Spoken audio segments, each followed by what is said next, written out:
Go boys.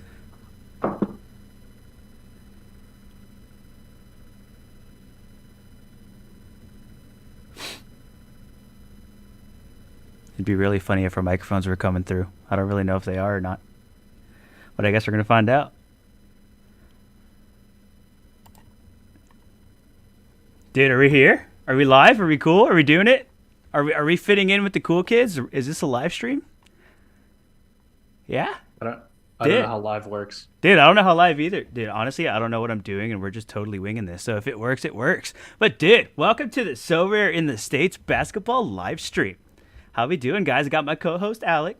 I got him here, and I got Chris as well, our producer, and you will know him from the baseball and football show. How we doing today, guys? What's going on? What's so big about this day that we had to do a live stream? It's a big day. We had the community event. I mean, we're ready to roll. Got some information. We got our first cards. We got our commons. I mean, it's a great day to be a so rare basketball fan. Let me tell you. I assume you're saying it's a great day because Sorare baseball is also coming out today. So I assume that's what we're talking about. Is there something else that's happening? Wait, baseball. Hold on, coming out. Yeah. Wait. Sorare in the States baseball podcast drops later on tonight. Oh, So look at that double stay whammy.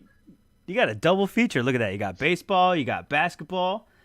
MLS is over, so yeah, no. I'm over, dude. I have no football are cards. I couldn't. I can't even play in the playoffs. I don't have goalkeepers.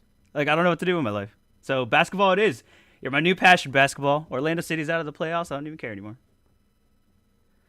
Dude. Orlando's going to be out of the playoffs in the NBA pretty quick, so you won't have to worry about Oh that. no. Hey, whoa, They whoa, have to whoa. make the playoffs first in order to be out of the playoffs. So it's kind of a catch 22 there. But we'll see what happens. They got some young talent. Dude, so rare NBA. Have you seen the Paolo Banchero prices, dude? You're telling me we're gonna tank the whole nation It's right now? nuts. They Like have us. They know. They know.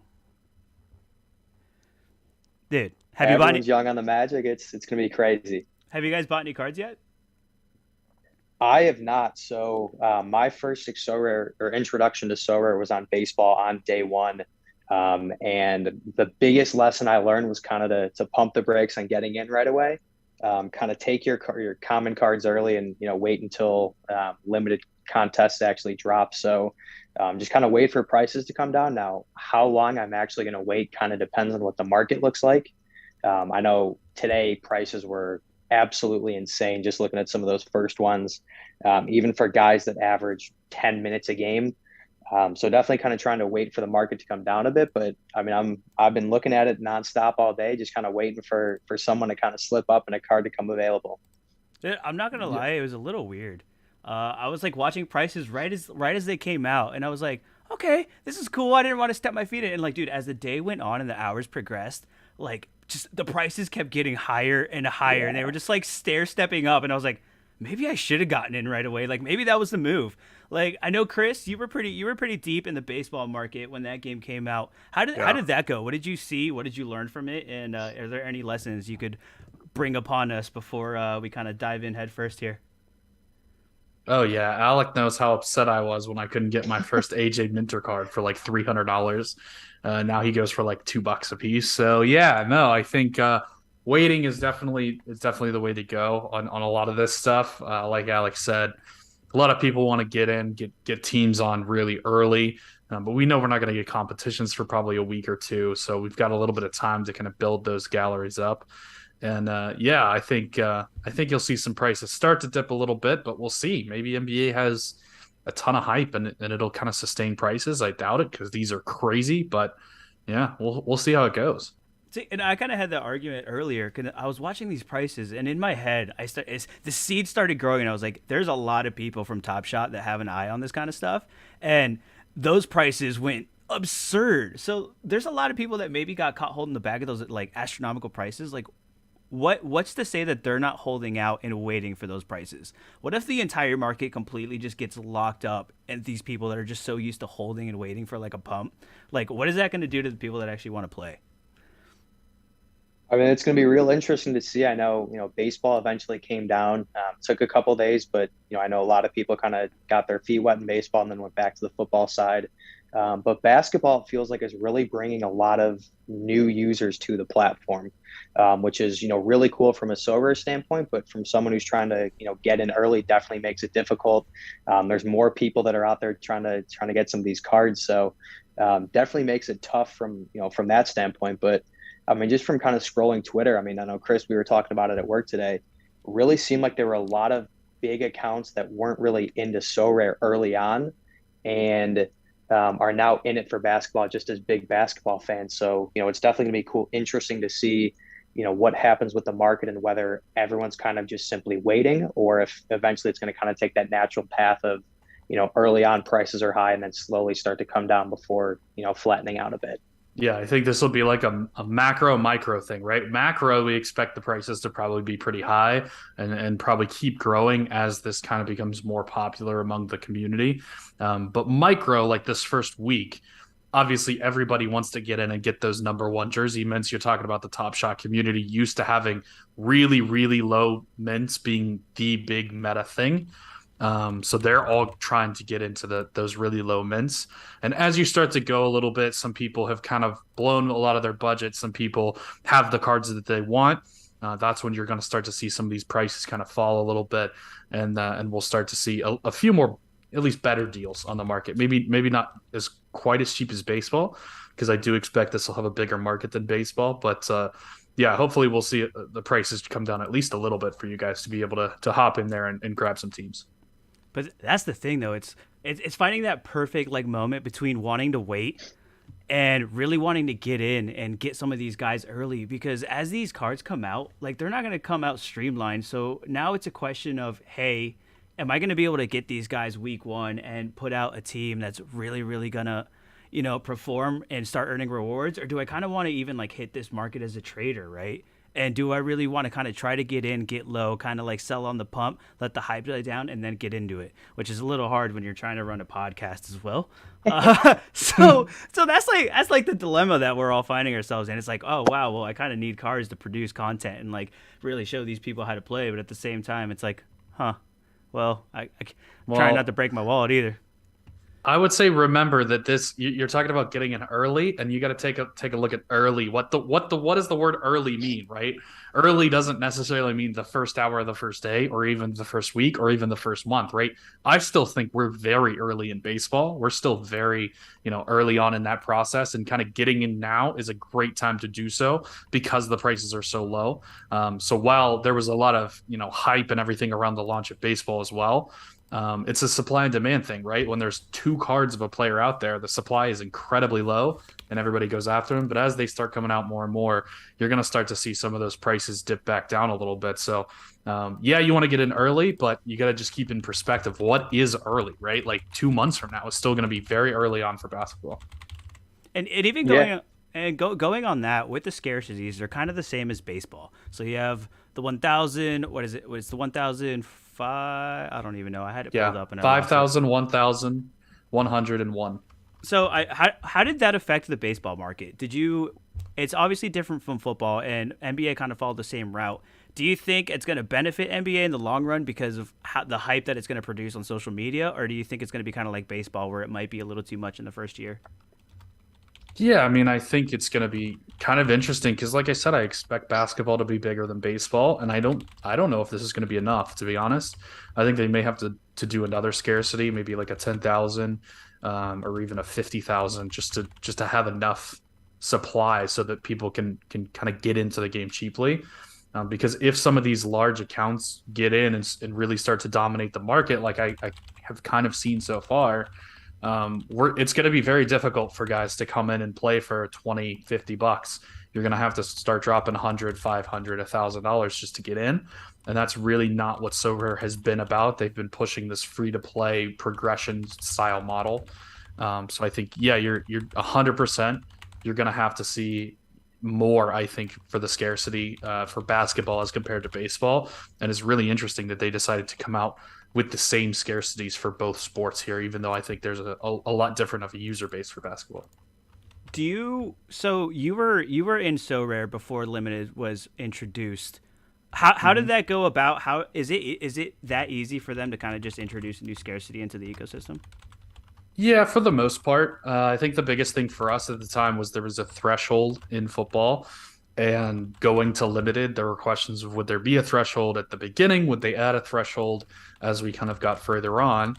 And I think similar to what you saw with the baseball launch and now with the basketball launch, the prices for limited cards were extraordinarily high when they first started. And then they dropped completely off the face of the earth and they were very, very cheap. And everyone said, oh, this is a flop. This is too many cards. And now you see, Erling Haaland over an ETH for a limited card. You see Mbappe over an ETH.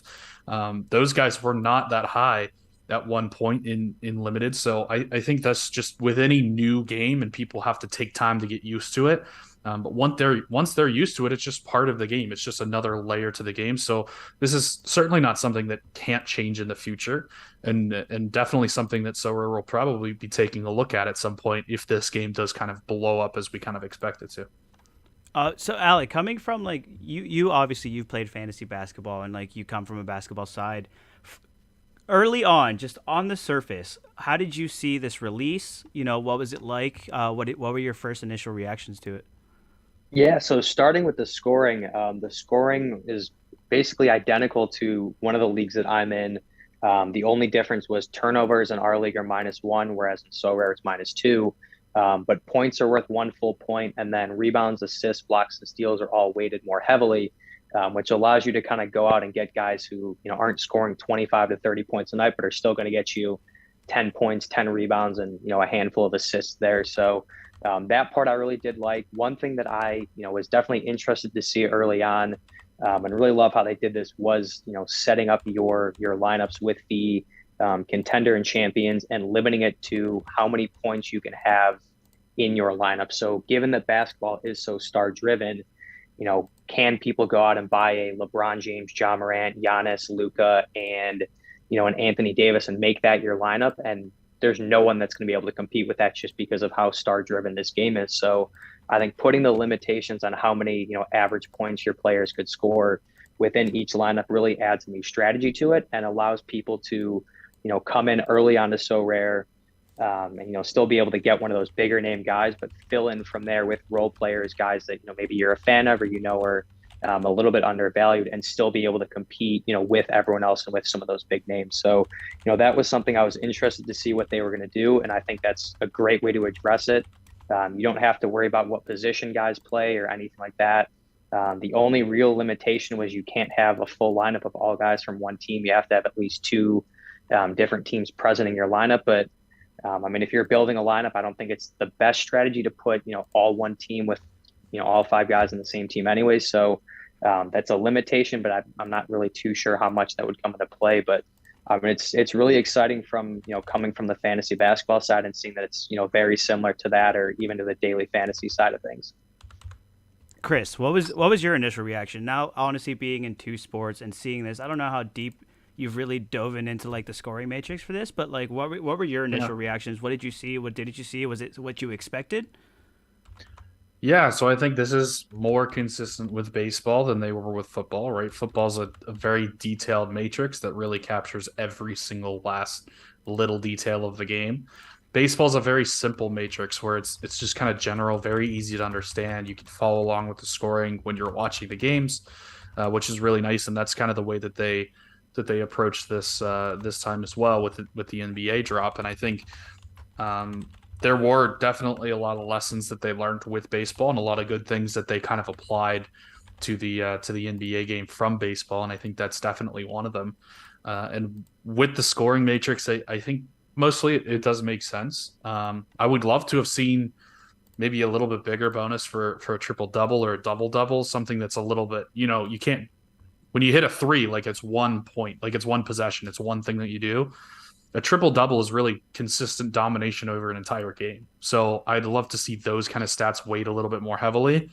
And since you have the kind of cap on the points budget, you're not really risking just getting into a star versus star type lineup, which is kind of the downside of weighing triple doubles and double doubles a little bit more. So I'd love to see them have, a guy that you don't really expect to have a triple double comes out with a triple double, and that kind of wins you the week. Um, but yeah, I think overall the Matrix does make a ton of sense. Again, I'm not a huge basketball fan, but I kind of know enough about the sport to kind of know what's going on. So, yeah, it should be a good launch. I think is pretty much what I've heard from basically everybody in the community. Well, that basically has me excited too because there was that big worry that people were gonna have to pay up massive. Yeah, Everybody was gonna need a LeBron, everybody was gonna need a Giannis, and and now that they're kind of doing that, it also kind of adds to the strategy that we have. And oh lord, oh my god, well this is awkward. Okay, well, uh,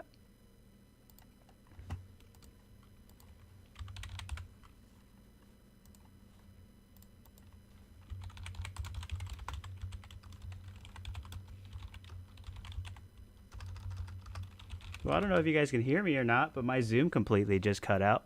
So that's fun. So give me a second while I bring that back up. And yeah, well, it is live, so that's good. Hey guys, how you doing? If you guys are still here in the chat, what is up?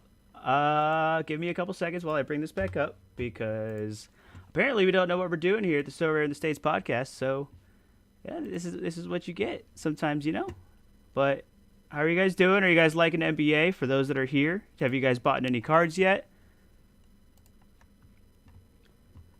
SR Monkey, thanks. You've been in here from the beginning. Mike Baston, what's up? 8 viewers, hello. As soon as I get this back up, but I can get these two back in here, we will make that happen for you guys. Well.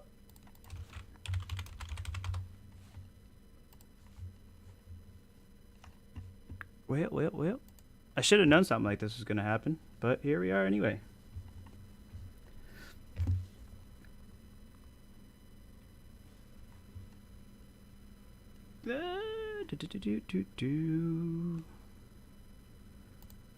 Well, this is going great, guys. I'm glad you guys are here. No. Oh, no, I just left Alec.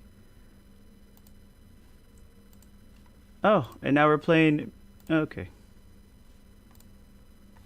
Now we're playing musical Zoom rooms as we try to figure this out and not look like we have egg on our face.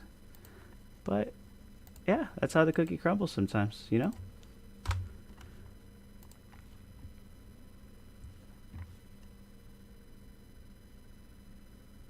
There we go. Are you guys in here now? Hello, hello? Hello. Are you guys in here? Hello, it's me.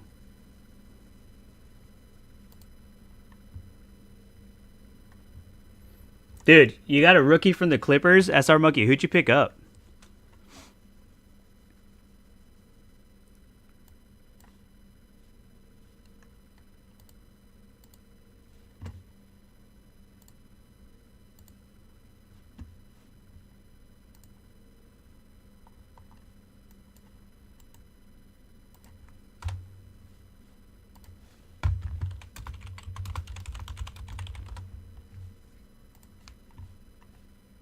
There you are, buddy. Back. There he is. Dude, We are back. Dude, this is gonna be great for Chris to edit later. Oh, But he's gonna have a blast with this. For those of you on YouTube right now, you're getting a real treat. But for everyone on the podcast later listens just to the podcast, you're gonna have no clue. So, great live content here for sure.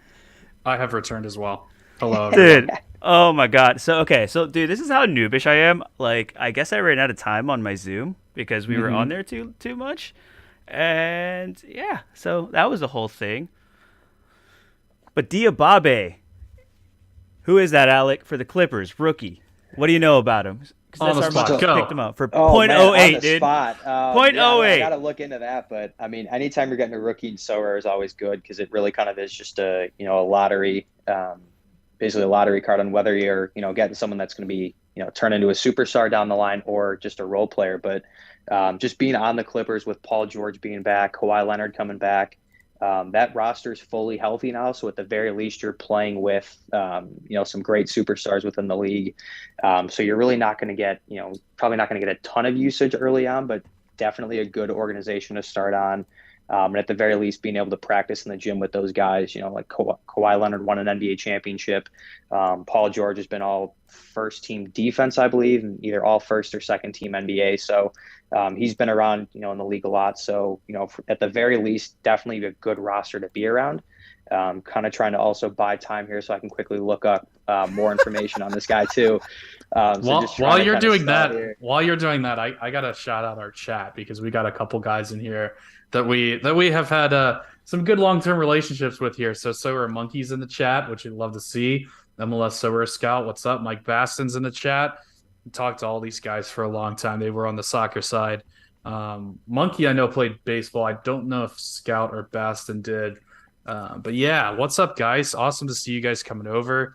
I don't think so. Or Scout was in baseball because I think he was waiting for basketball. But yeah, it's cool to see some crossover. Got some returning vets in the chat here, so it's Yeah, dude, great. you missed it. I totally shouted him out as I was embarrassedly scrambling trying to get my Zoom together as we were playing, musical chairs with the Zoom calls, just trying to hop onto one.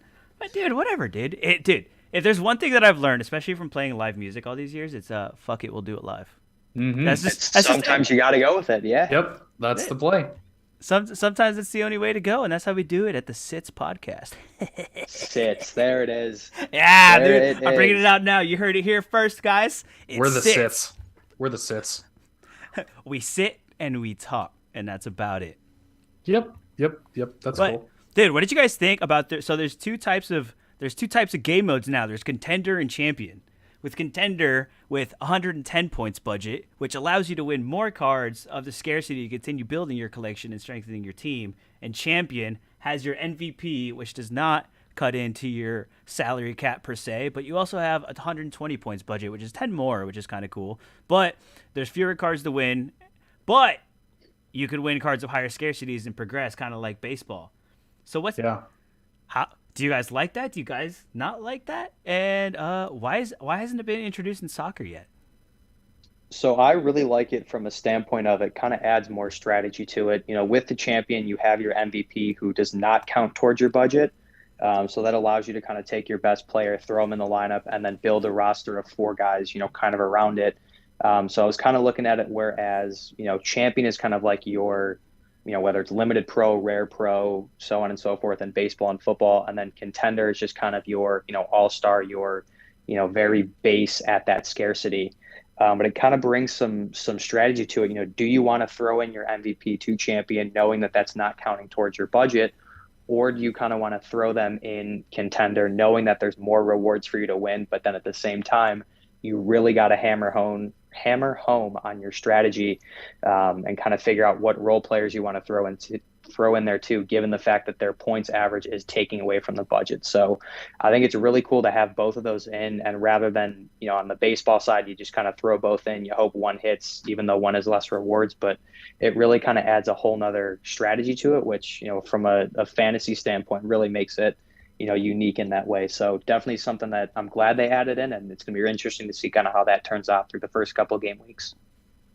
Yeah, this is kind of similar to specialist in football, right? Like there's no direct sort of comparison, but it's kind of like the underdog specialist type of a deal because there's a cap on who you can spend. It's not just free unlimited. And in underdog, you can win more stuff, but it's all of the same scarcity. Whereas in specialist, you can win stuff with a higher scarcity. So it's sort of kind of similar in some ways. And like Alex said, obviously rare pro and limited pro and all of that stuff in baseball. So it's very similar to baseball again. But yeah, I think it's a really interesting kind of game mode and everything. So just on the surface of it, I got Jokic as my like entry level card or whatever, which Oof. if he turns into Juan Soto, I'm suing so rare. Like it's over. So yeah, I got Jokic. So I'm throwing him into my champion team. And then I'm basically taking my next five guys and throwing them into contender because I think there's more rewards there. So tell me why that's a horrible decision, Jorge. It might not be, but really, there's no way to know. And it's kind of funny. Real quick, I want to shout out Mike, who had the horrible dilemma of Giannis, Curry, and Doncic as his 3 out of 5. Wait, who Which, is this Doncic guy? Yeah, I, that's Alex there's never the heard of him, recurring joke. so I saw that pop up in the chat. I was waiting for one of you two to say it, and we are now 3 for 3 with that reference. So let's keep cooking with it. dude, you did this to yourself. But dude, honestly, Silver, dude, they know what they were doing because these initial player picks were stacked. I ended Hmm. up going with Kevin Durant, but I had Siakam in there. I had Trey Young in there. I had John Morant, and I had told Alec, a couple times when we Why were didn't you take talking. John Morant? I wanted to, but I had to go with Kevin Durant. I feel like Hmm. John Morant, maybe you weren't really going to know what we're going to get this year, especially with the squad around him. Memphis is kind of up in the air. So I was like, all right, I'm going to go with Kevin Durant. Like, yeah, he might break something because he's old, but like, whatever, dude. He's like 100 years old though. He's playing like 15 minutes a week. Dude, Kevin Nah, I Durant. mean it's no, Kevin Durant is no. at times the best player on the planet on any given. Like he rolls out of bed and is just an incredible athlete. I That's mean, what he they can say about score. me He can, too. yeah, yeah. Yeah.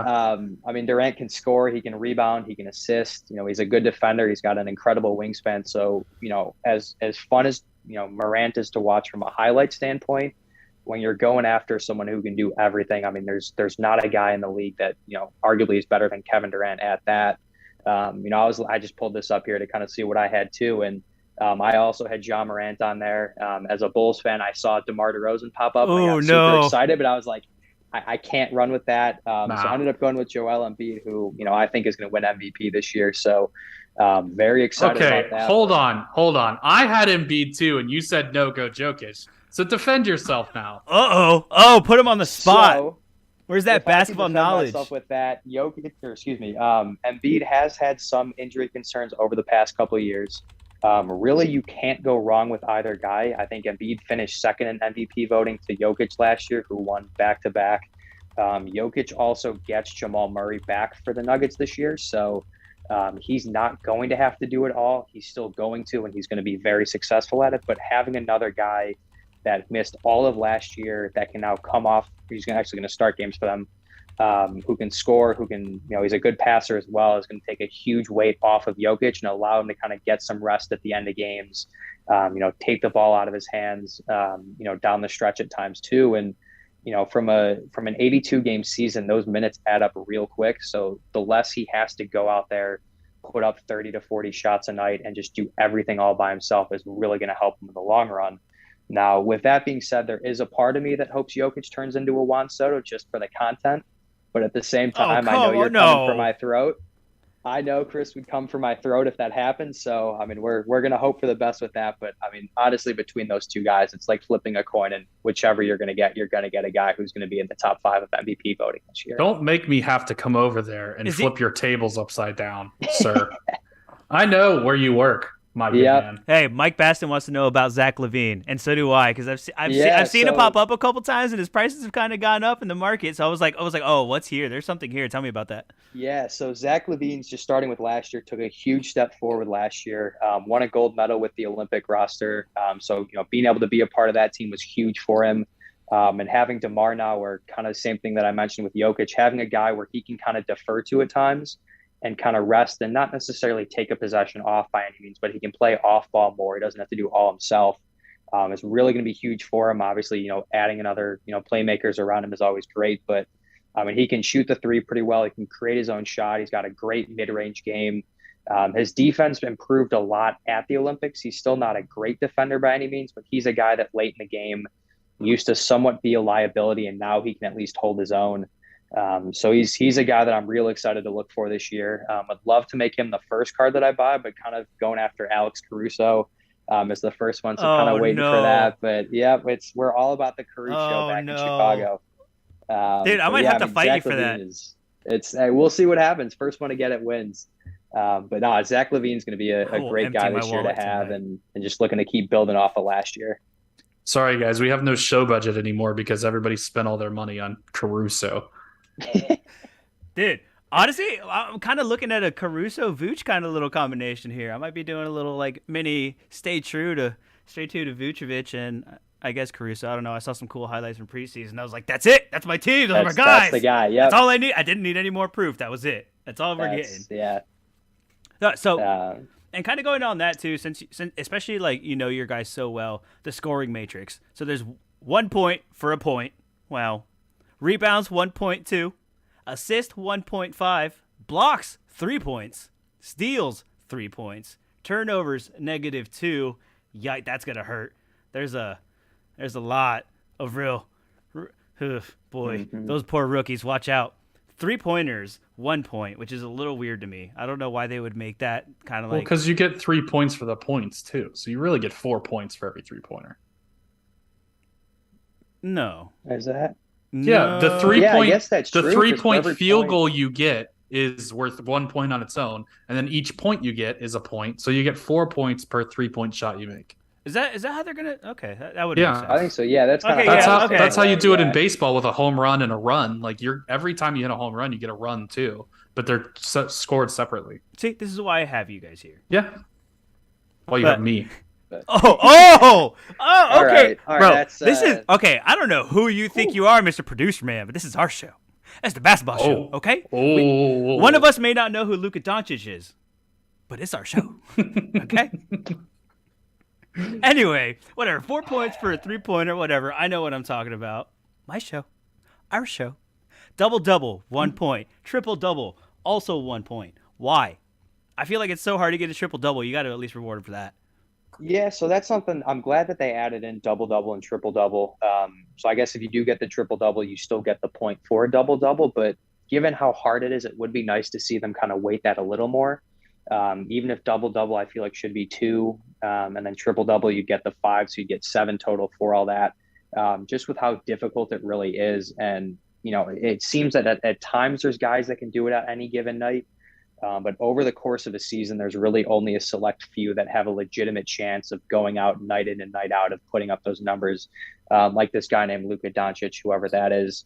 Giannis can do it. Russell Jokic Westbrook can back do in the it. day. Yeah, Westbrook back in the day. Oh, Off the bench, you Um, can still do it off yeah, the off the bench. You bench. never know. LeBron James at times could still do it. So it'd be nice to kind of see them do that a little more, which, it's kind of tough to change the scoring matrix on the fly.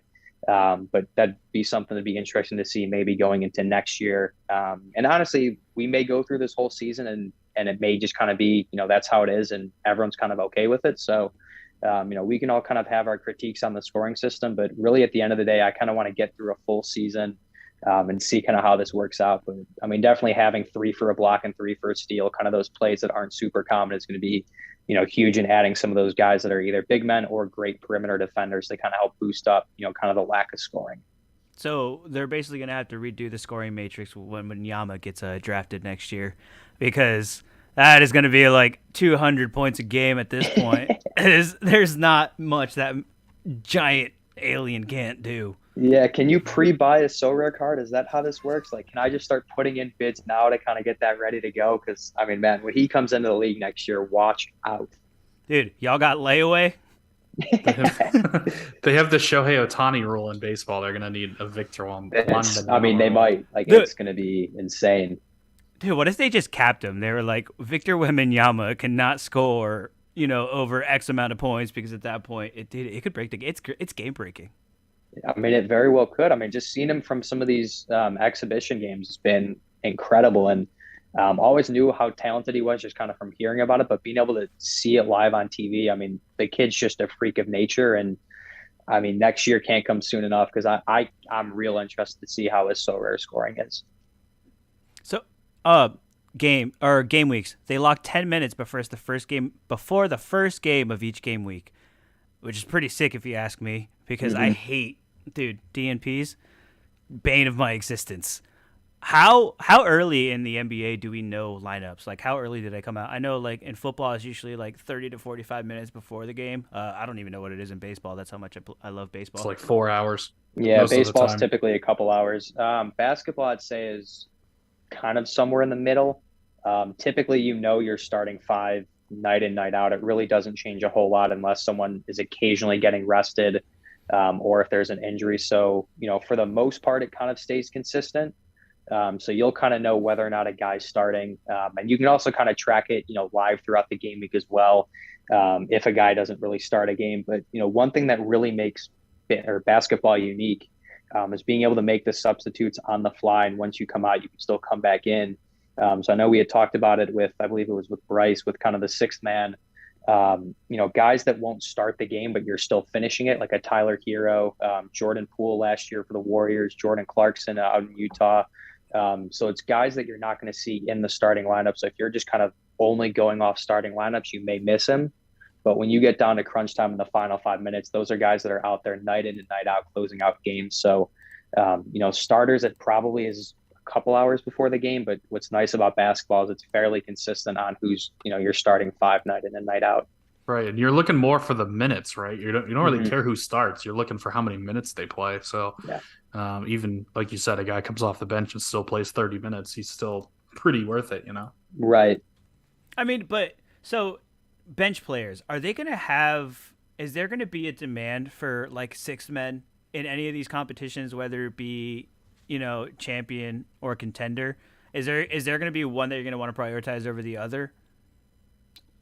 So I think it's going to be interesting to see. I think kind of given the fact that it's, what their score is takes away from your budget. I know, Chris, we were talking about this at work today.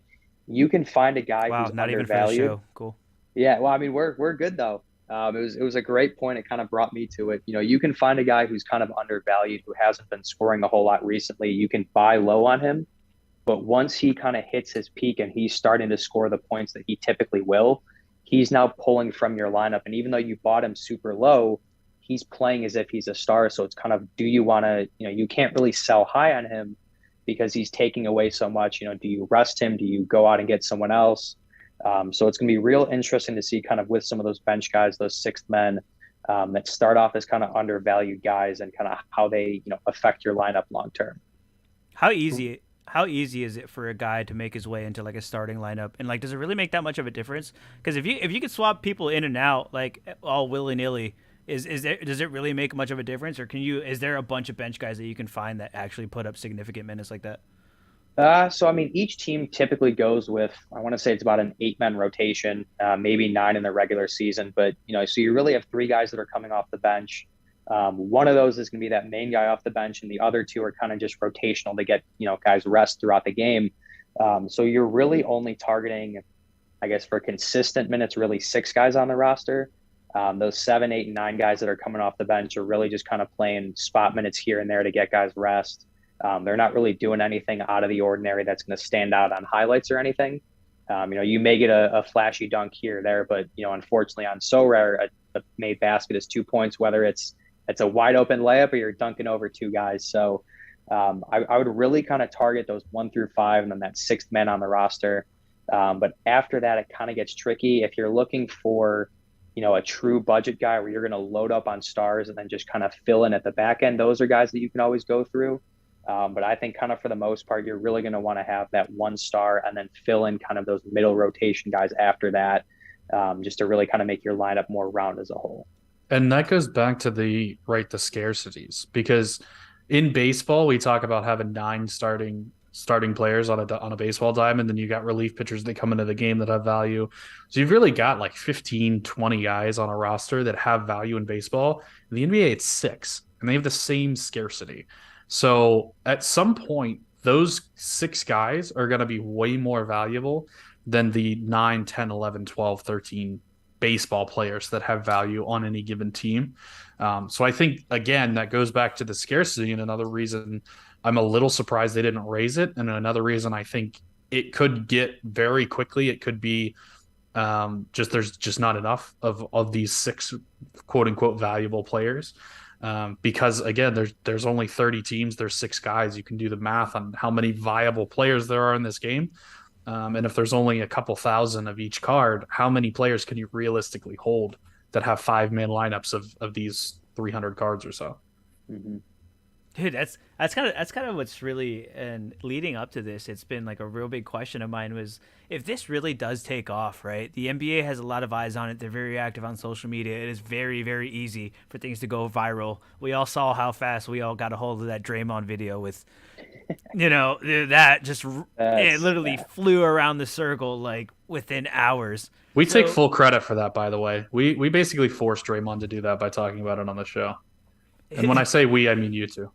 whoa, whoa, whoa, whoa, whoa! I had no part in that. That yeah, That's all Alec, buddy. that was questionable timing. That was right after we recorded. I simply just read a tweet out loud. I made one joke on the podcast about Draymond punching a dude in the mouth, literally and figuratively, just because he's kind of been a bad boy on the court. And he did it Um, like minutes later. yeah, at no He point heard did I you. think he actually was going to punch someone in the mouth. So very unfortunate timing on that, but from a content perspective, that was kind of fun to be able to joke about and talk about. I remember DMing Bryce right after we got done recording. I was like, dude, like I never thought this would have happened, and I was like, if we hit record 5 minutes later, like that's how we would have closed out the show. Uh, 3 minutes too late. May that not be the Yeah. bane of the show. But if going on that, I completely forgot what I was. See there, I completely forgot what I was going to go on. See, I was talking about scarcities and how there aren't enough people in the game to play.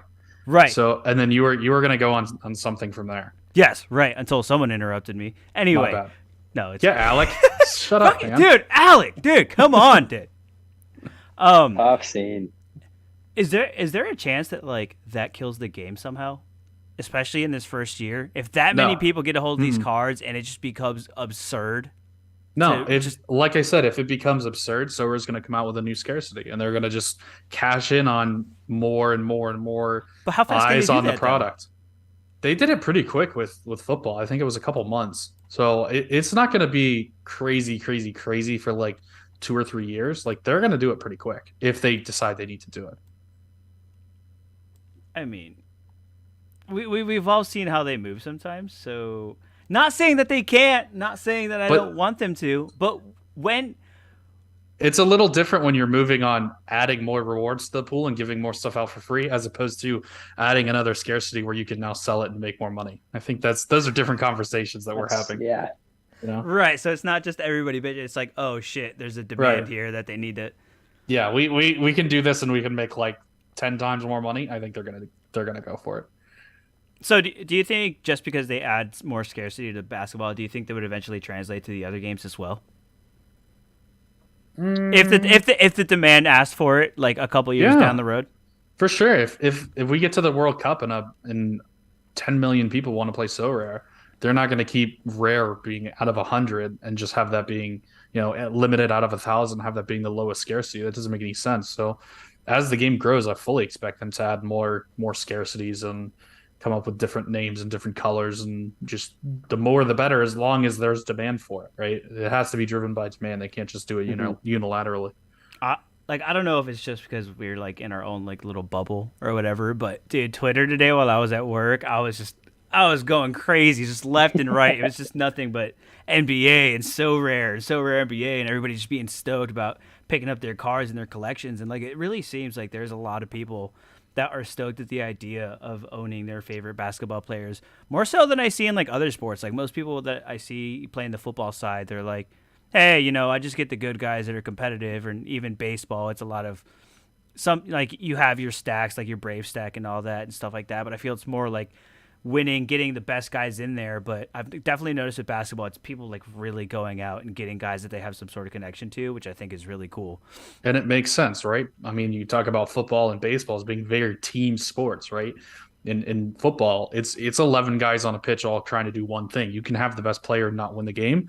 Basketball is a star-driven sport. It's a completely different thing. So instead of, some people will follow the Bulls because they're from Chicago for whatever reason. That seems like a bad idea to me, but that's fine.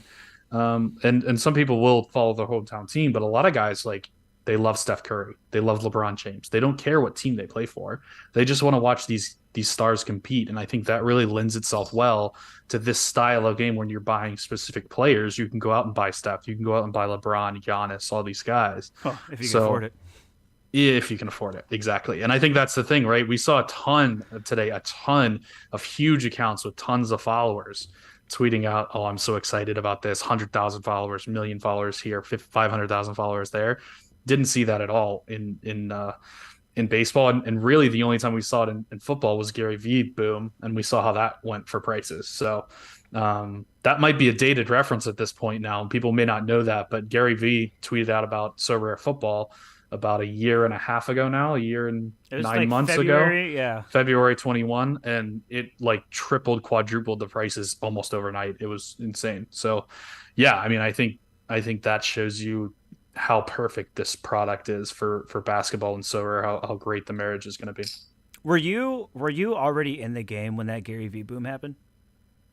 Actually, no. So I joined the game basically at the Gary V boom. I joined with all the boomers, but I had no idea who Gary V was. I just found it from a sports business article that had no relation. It was about their Series B funding, or Series A funding. It might have even been at the time, where they raised like $50 million of like a, I don't know, $400 million valuation, which at the time was like, oh my god, this is crazy. And now Right. it's Would like love to see it's that like now. 10 times that now. Go So yeah, Sorare. I found it from that, and then I decided to start buying right as the peak of the Gary Vee boom happened. So Oh I was yes. showing Alex some of my biggest mistakes on Sora, and I spent some good money on some of those cards. So yeah, Yeah. oh Oh yeah, yeah, man. I'm about to hit a year being on So Rare, and I really started buying my cards right at the right leading into the MLS season, like for this season. So yeah, looking at some of the card prices and the stuff that I paid for some of these cards, I'm like, yeah. I was willing to pay what for who? Like, dude, just some of those early purchases. I'm like, what in the world was going through my mind when I made these? But like looking back, I didn't know what the heck was going on. Even to this day, I still suck at So Rare, dude. Like, okay, I could win a reward like once every like 3 months, but whatever, dude. It's cool. Either way, like I have a better understanding of what I'm doing now, and like, oh, dude, some of those purchases they hurt. So if anybody here, if you're looking at these prices and you're like, ugh, definitely just kind of hold back and wait. We got till the 21st, which is now that I realize a couple days away. That's not good. I thought we had like a week. No, the 21st is when commons start. So we got a lot more time for limiteds and rares and all that fun stuff. Oh, I thought it was like another like week or two. Yeah, Before the it'll first game of the game week, probably first be game week like runs 21st and sometime in 23rd. November, like beginning of November. How long did it take for them to roll it out in baseball? The commons started about I this think it was time. the same thing. Yeah. Yeah, the market started on a Tuesday, and the first game week started on Friday with commons, and then it was 2 weeks later was the first official game week with limiteds, and I think there may have rares were maybe a week later, something like that. Yeah. I know Um, baseball kind of once they started it felt like either every week or every other week they started to increase the scarcity. Up yeah, until I think unique, I think there was a longer break for that. yeah, But it felt like kind of once they started rolling with it, it was a very consistent schedule, which was very nice to kind of see all that communicated. Have I you think it was guys? No, go ahead.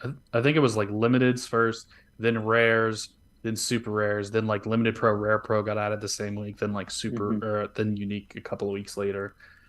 So yeah, it'll be interesting to see if they add both champion and contender at the same time because they didn't do that for baseball. But Well, from the it'll be an looks of it, interesting they're one. gonna open both for Yeah, each scarcity as it like goes on, except for super rare. It's not listed. It could change right. once they go to like release it. But as of right now, yeah, they have contender and champion listed for both rare and limited. So we'll Yeah, see. It'll be interesting. It'll be also interesting to like see the prize pools when like those weeks kind of come out and like actually see like yeah you could win higher scarcity, but does it necessarily mean that they're going to be like high tiered rares? Like there's no guarantee that there's going to be a yeah, bunch of high tier Right. rares. So that also kind of might determine the way you look at it, which I wish we kind of knew a little bit more. And like even what's to say that they don't increase like the cap in like higher like scarcities because there's all those like the percentages and the boosts and stuff like that. So Well, I think uh, the bonuses they probably won't count for the caps. I think it'll just be their player score for the last 10 Yeah. weeks, probably. But if you want a good idea of what the rewards will probably look like, the structure is very similar to baseball. So just go look at how they rolled out baseball. You can go back to to the first few game weeks and see they kind of ramped up the rewards until they got to the max reward and then left it like that for the rest of the season until they got to the playoffs. So can be a good idea. Just go back and check that out if you're interested. what other I know they kind of already come out and said that like as the season progressed they were going to release more kind of game types and stuff like that. Like what's some stuff that you would like to see from them? Like what are some game modes and like different like competitions that you would like to see, Alec? So I think even though I've talked about it saying I wish it wasn't very positional basketball, and it's given the fact that it is moving, away from positions, but maybe a couple, tournaments where you do have set positions. You have to put in a guard, a forward, so on and so forth. You call it I small think, ball.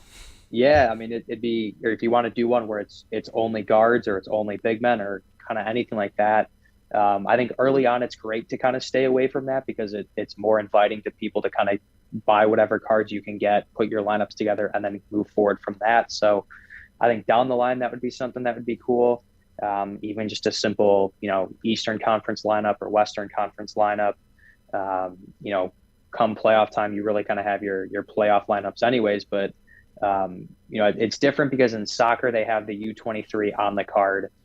So in basketball, it'd be a little tougher to do, an age limit or a rookie division, just kind of based on how the cards are designed.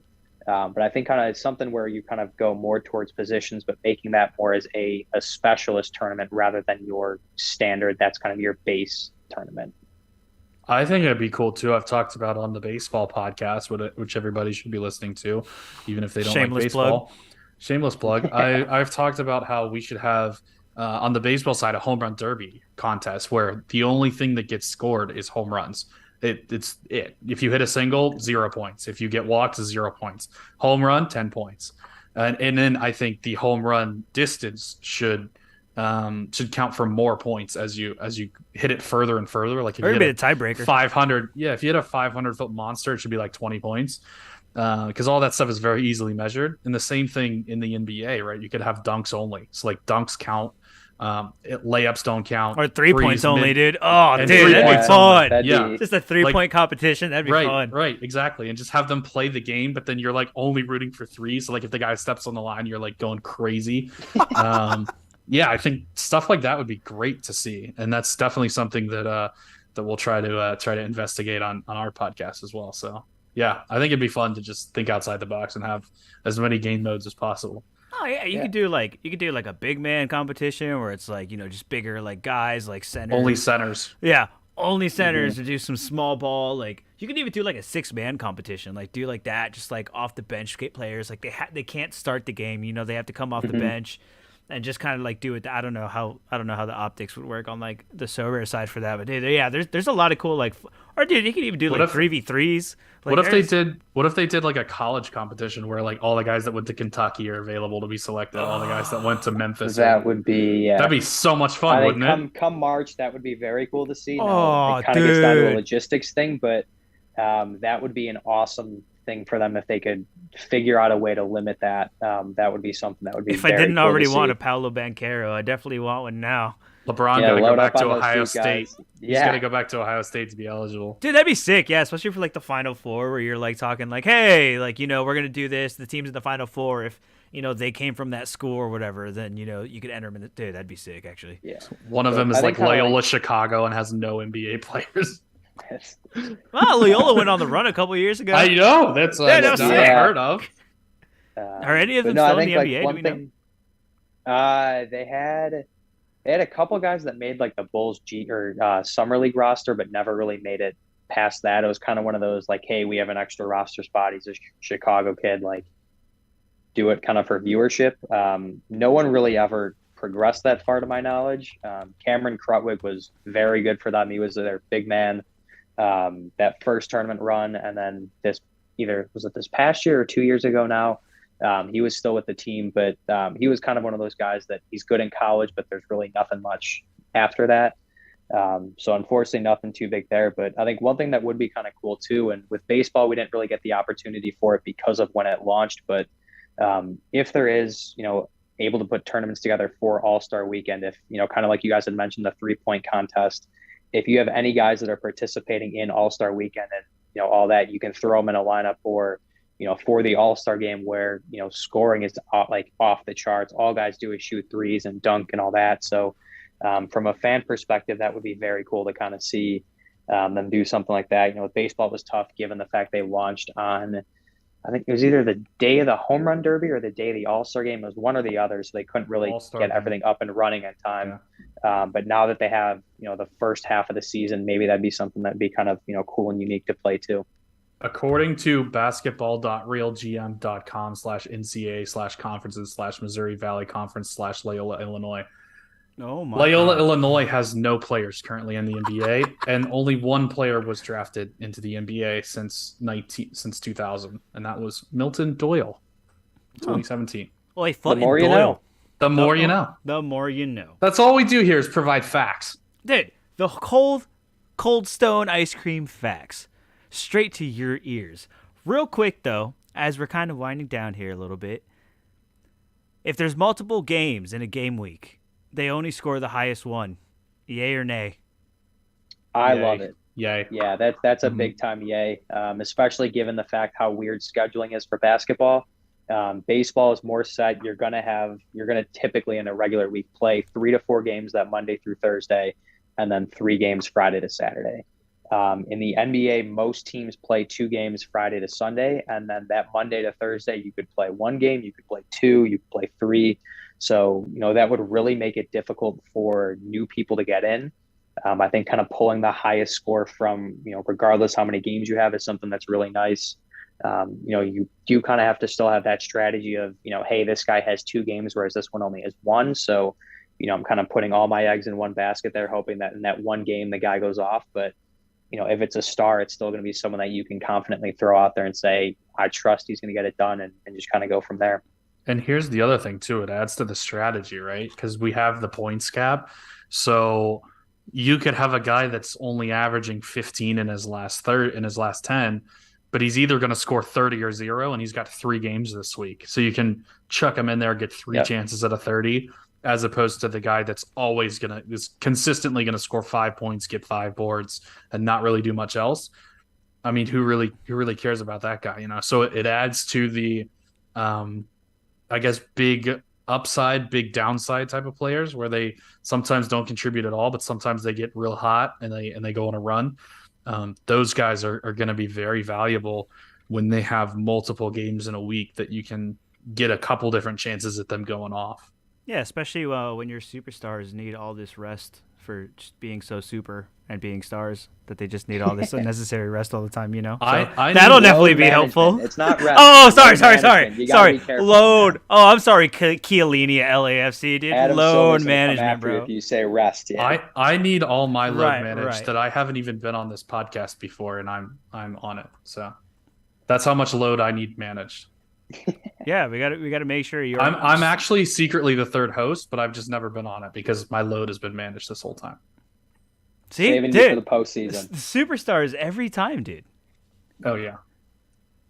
But hey, that's how the hey, dude. Honestly, most of your game weeks when you win is probably going to be saved by that one game where they just like didn't perform against like the bad team, then they're going to pop off against someone like Golden State. Watch, that's exactly how it's going to go down. You're going to lose the matchup you thought you were like putting the guy in for, and then all of a sudden, boom, he just balls out against like a top 2 team.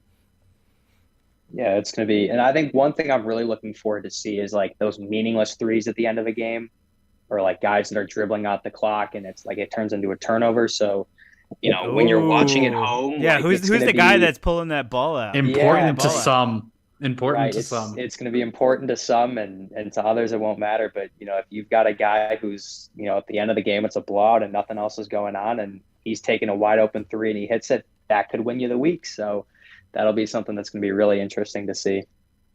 Dude, I cannot wait. Thank you for everybody for tuning in to this live stream. It was sick. You know how we do here. We don't know what we're doing, but we do it anyway.